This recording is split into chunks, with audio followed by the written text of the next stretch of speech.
대부분의 일반 대출인데 다른 건 기소하면서 그 외에 이 대장동 대출만 봐줬습니다.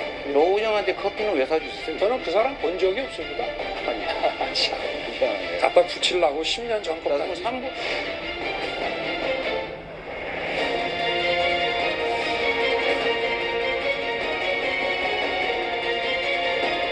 이재명은 뉴스타파에서 허위 인터뷰 보도가 나오자마자 다른 언론사보다 30분을 먼저 자기 SNS에 올렸는데 이것은 미리 알고 기다렸다가 올렸다고 볼 수밖에 없는 상황입니다.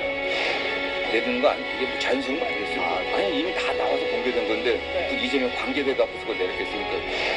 정, 명, 검, 언 사자 유착에 의한 국민주권 찬탈 시도이자 민주공화국을 파괴하는 유력한 이유로서 사형에 처해할 만큼의 국가 반역죄입니다.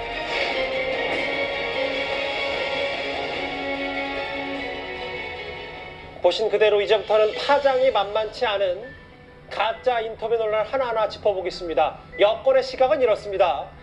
작년 대선을 코앞에 두고 윤석열 대통령을 대장동 사건에 연루시키고 이재명 대표를 감추기 위한 총체적 조작이다, 이렇게 보고 있는데요. 오늘 검찰도 본격 수사를 시작했습니다. 이 조작 방송의 최대 수혜자는 누구냐? 뭐 신학민 노조위원장이냐, 김만배 씨냐? 아닙니다. 이재명 대표와 민주당이 그 조작 보도로 가장 큰 이득을 보게 돼 있거든요. 그러니까 연루를 의심할 수밖에 없는 거고. 대장동으로 이재명 대표와 한 배를 탔던 김만배 씨는 거짓 드라마의 연출이 누구인지 국민들께 솔직하게 고백하고 사죄해야 할 것입니다. 여당의 총공세 얘기를 좀 들었고요. 오늘 조금 전에 검찰을 통해 알려진 이 얘기도 있거든요. 이현정 의원님. 네.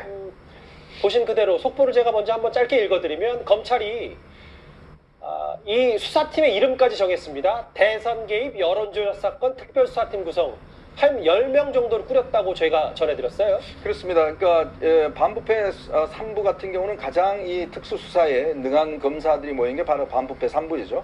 거기에 부장검사를 비롯해서 10명의 일단 검사들이 수사팀을 구성했다는 것은 검찰이 이번 사건을 굉장히 엄중하게 보고 있다는 걸 이제 상징적으로 보여주고 있는 겁니다. 일단 수사팀 이름도 그렇습니다. 지금 대선 개입 여론조작 사건.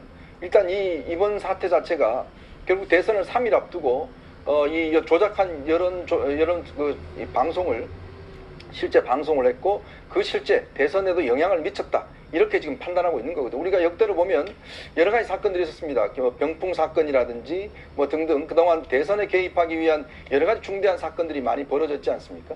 마찬가지로 이번 대선에도 결국은 이 김만배 총지휘 하에 그다음에 이 여론조작이 이루어져서 이것들이 방송이 됐고 실제로 이것이 일부 공중파라든지 이런 데를 통해서 확대됐던, 그리고 이것이 실제로 뭐 확인될 수는 없습니다만은 유권자들의 어떤 표심에 상당한 영향을 미쳤다, 이렇게 판단하는 것이고, 예. 특히 이 드루킹 사건처럼 선거에 영향이 미친 사건은 이거는 굉장히 헌법을 농단한 중대한 사건입니다. 민주주의와 관련이 있다, 이 말씀하시는 그렇죠. 거예요? 그렇기